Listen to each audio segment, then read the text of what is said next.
العالمين والعاقبة للمتقين الصلاة والسلام على سيد الأنبياء والمرسلين وعلى آله وأصحابه وأهل بيته أجمعين أما بعد فأعوذ بالله من الشيطان الرجيم بسم الله الرحمن الرحيم قل إن كنتم تحبون الله فاتبعوني يحببكم الله وقال الله تعالى في مقام آخر لقد من الله على المؤمنين إذ بعث فيهم رسولا صدق الله العظيم وصدق رسوله النبي الكريم ونحن على ذلك لمن الشاهدين والشاكرين والحمد لله رب العالمين قال رسول الله صلى الله عليه وسلم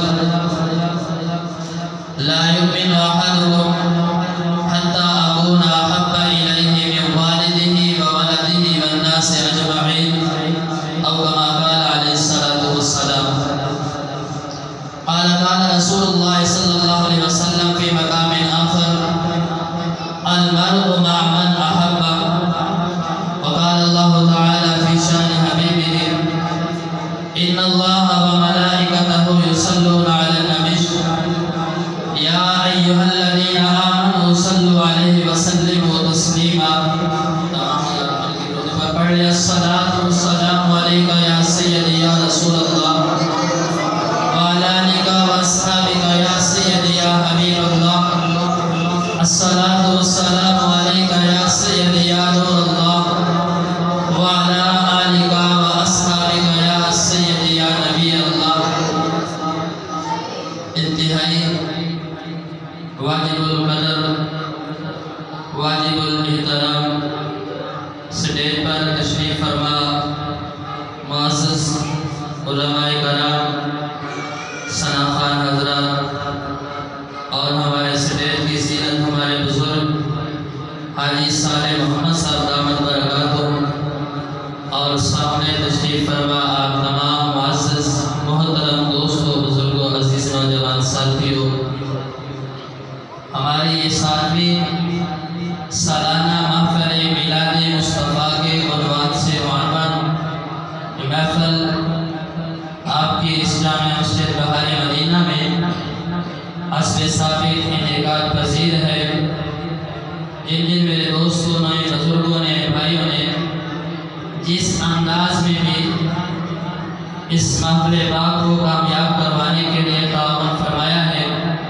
اللہ تعالیٰ ان سب کا تعاون فرمانا اپنی بارگاہ میں قبول فرمائے اور جن جو دوستوں نے ان تک محنت کر کے اس پروگرام کو کامیاب کروانے کی کوشش کی ہے انسان کوشش ہی کر سکتا ہے اللہ تعالیٰ ان کی اس کوشش کو قبول فرمائے عزیزان محترم حضور علیہ السلام کے ساتھ محبت یہ انسان کے ایمان کی بنیاد ہے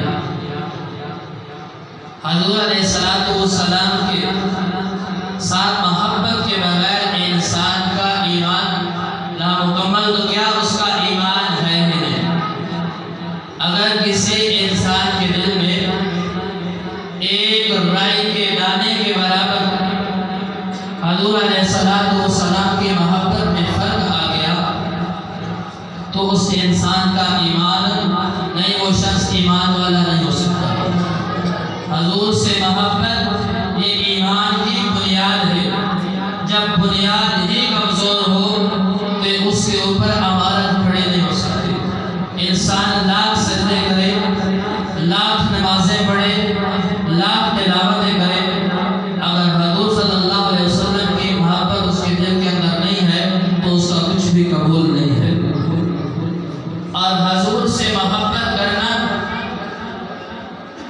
یہ انسان پر لازم ہے انسان پر لازم ہے اور اپنی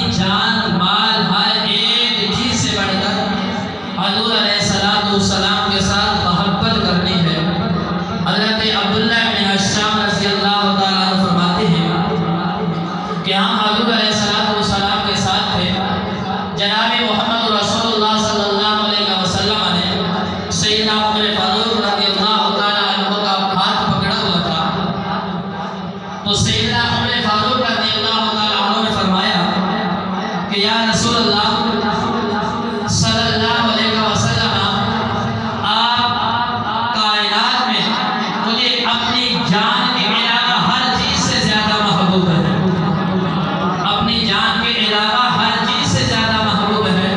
تو رسول اکرم صلی اللہ علیہ وسلم نے فرمایا کہ اے عمر، ایسے کام نہیں کرے گا، اس رب کی قسم جس کے قبضہ قدرت میں میری جان ہے، جب تک کوئی میرے ساتھ اپنی جان سے بھی بڑھ کر محبت نہیں کرے گا، اس وقت تک کوئی ایمان والا نہیں ہو سکتا۔ تو سیدنا عمر فاروق رضی اللہ تعالیٰ عنہ نے فرمایا یا رسول اللہ صلی اللہ علیہ وسلم، مجھے رب کی قسم کہ مجھے آپ سے اپنی جان سے بھی بڑھ کر محبت ہے۔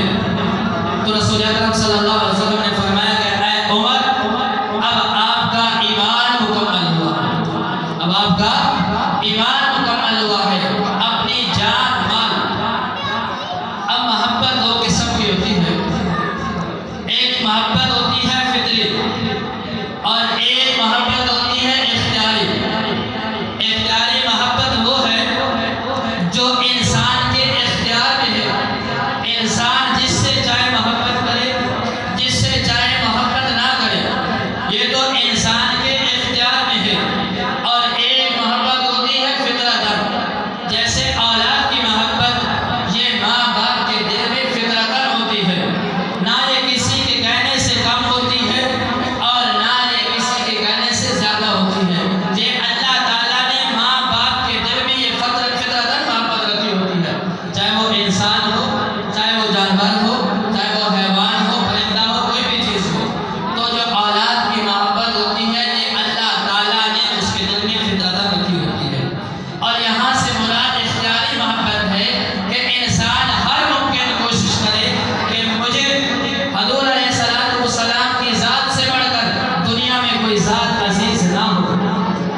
اور یہاں ایک حدیث سنا، فطرتاً میں نے کہا کہ انسان کے دل میں یا کوئی بھی ماں باپ ہو، چاہے وہ انسان ہو یا حیوان ہو، اس کے دل میں محبت فطرتاً ہوتی ہے۔ حضور علیہ السلام نے اپنی اولاد سے بڑھ کر اپنی اس امت سے محبت فرمائی ہے۔ حدیث میں آتا ہے رسول اکرم صلی اللہ علیہ وسلم کا جب اپنا آخری لقطۂ جگر اس دنیا سے رخصت ہوا، صاحب اولاد بیٹھے ہیں، ان کو پتا ہوگا کہ اولاد کی محبت کیا چیز ہوتی ہے۔ رسول اکرم صلی اللہ علیہ وسلم نے اپنا آخری لقطۂ جگر اپنے ہاتھوں پہ اٹھایا ہوا ہے اور پریشانی کے عالم میں آنکھوں سے آنسو بہہ رہے ہیں۔ جب اما عائشہ صدیقہ رضی اللہ تعالیٰ عنہا نے دیکھا کہ حضور علیہ السلام پریشان ہے، فرمایا آقا، اللہ تعالیٰ نے آپ کو ایک دعا بطور معجزہ کیا عطا فرمائی ہے کہ جب آپ مانگے وہ فوراً قبول ہوتی ہے، تو کیوں نہ اللہ تعالیٰ سے آپ اپنے بیٹی کی زندگی دوبارہ مانگ لیں، بیٹی کی زندگی دوبارہ مانگ لیں۔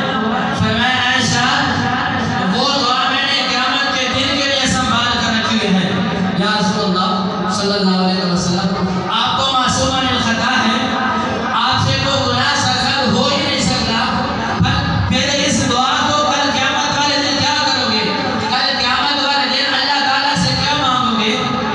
تو رسول اکرم صلی اللہ علیہ وسلم نے فرمایا کہ عائشہ، کل قیامت والے دن میں اللہ تعالیٰ سے اپنی گنہگار امت کی شفاعت مانگوں گا۔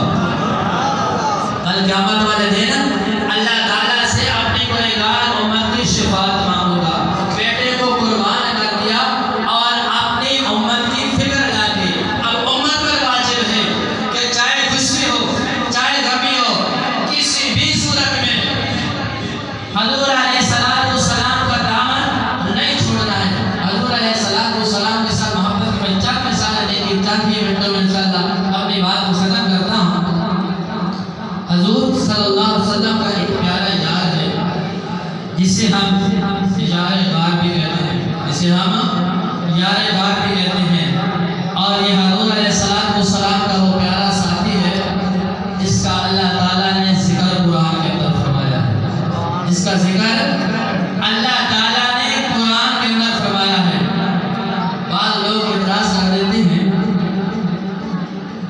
جس روٹی کو حضور ہاتھ لگا دیں وہ تندور میں لگائی جائے، اس کو آگ نہ جلائے، اس کو آگ نہ جلائے۔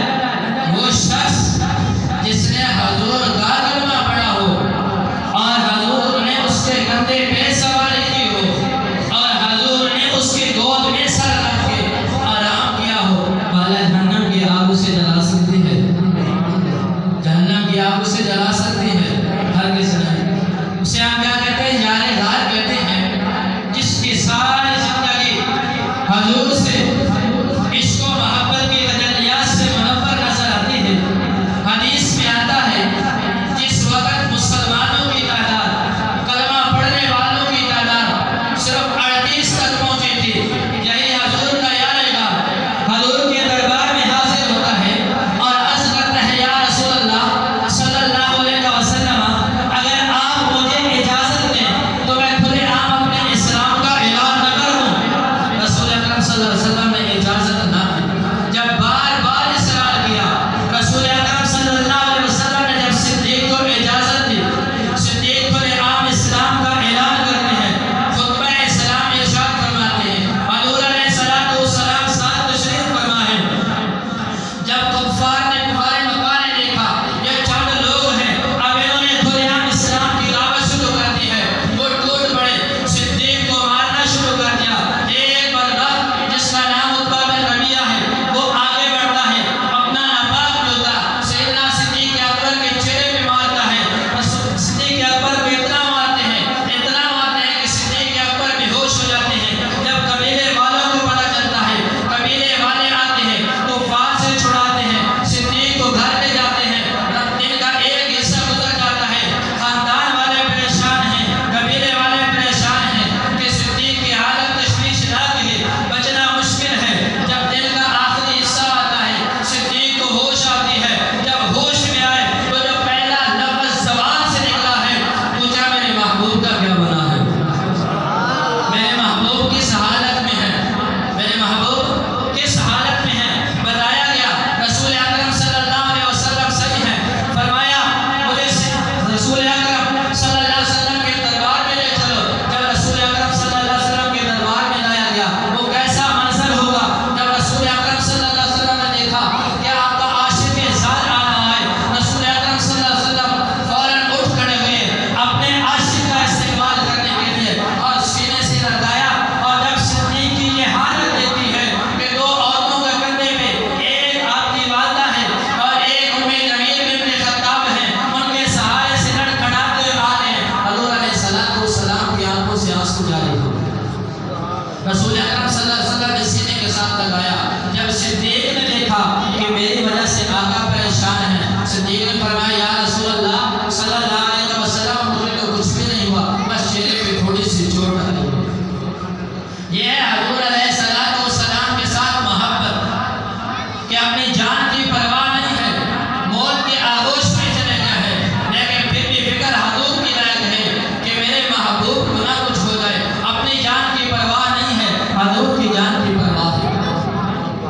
یہ تھا صحابہ کا حضور علیہ الصلوۃ والسلام کے ساتھ محبت۔ اور اس سے ہمیں درس ملتا ہے، کوئی تکلیف آئے، کوئی مصیبت آئے، کوئی پریشانی آئے، ہر حال میں ہم نے حضور کا ساتھ نہیں چھوڑنا ہے۔ آخری حدیث سنا کے بس کرتا ہوں، جب ہم حضور کا ساتھ نہیں چھوڑیں گے تو کیا حضور صلی اللہ علیہ وسلم ہمارا ساتھ چھوڑ دیں گے؟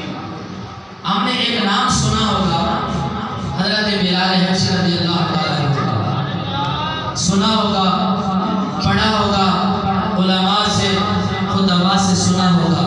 میں اور آپ سنتے ہیں کہ بلال تکبے گولوں پہ لیٹا ہوگا، ہم سنتے ہیں روح تڑپ جاتی ہے جب بلال لیٹا ہوگا تو کیا گزری ہوگی۔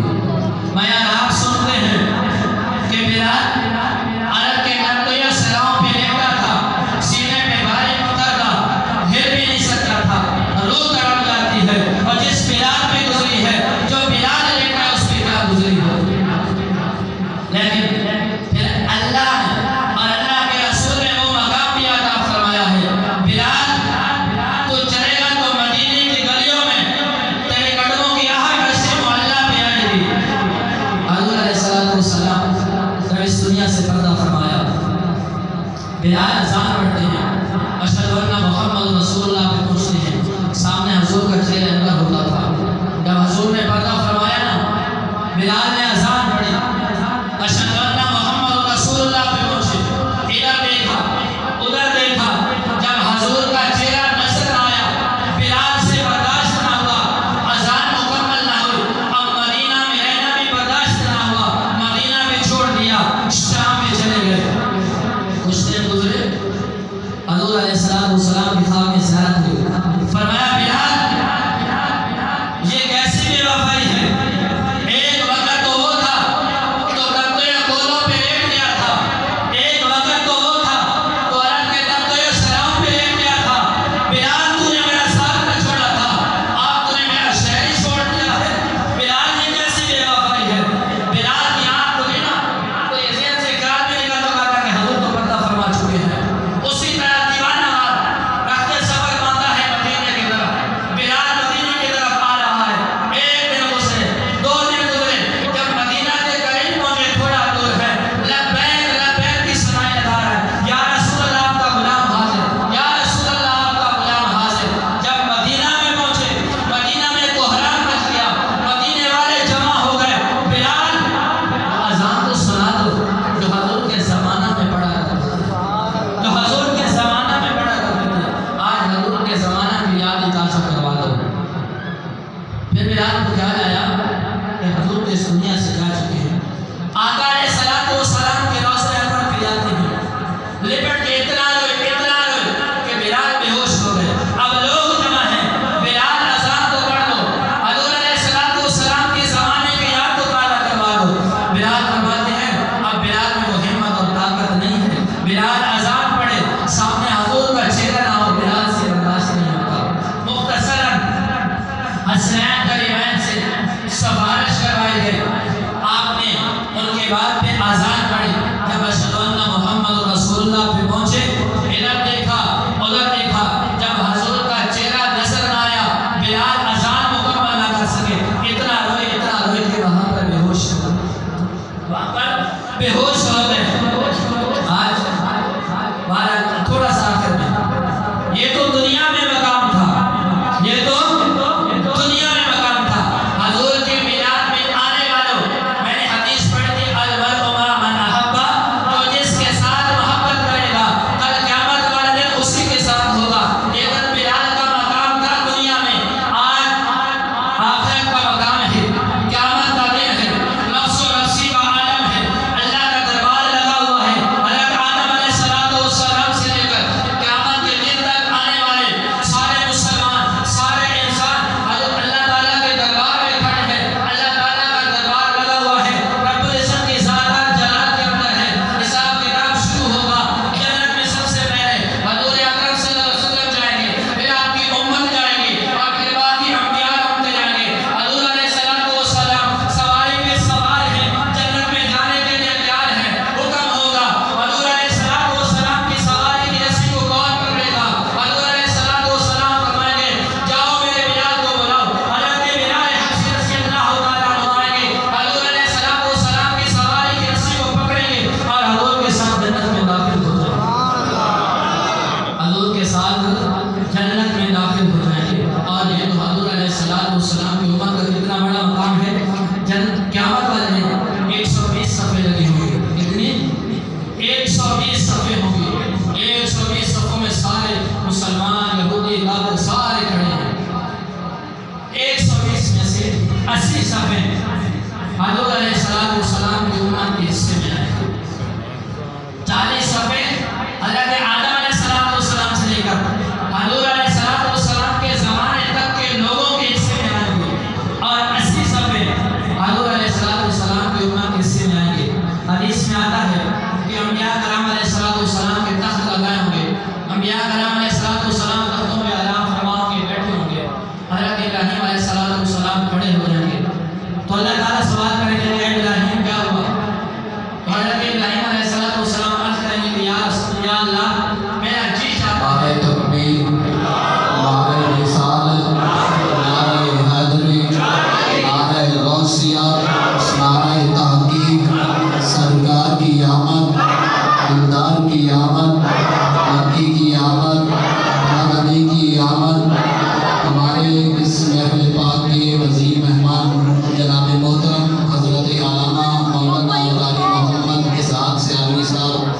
ان کو سٹیج کے اوپر نامت پر ہم دل کی دھاگے رحم سے خوش آمدید کہتے ہیں۔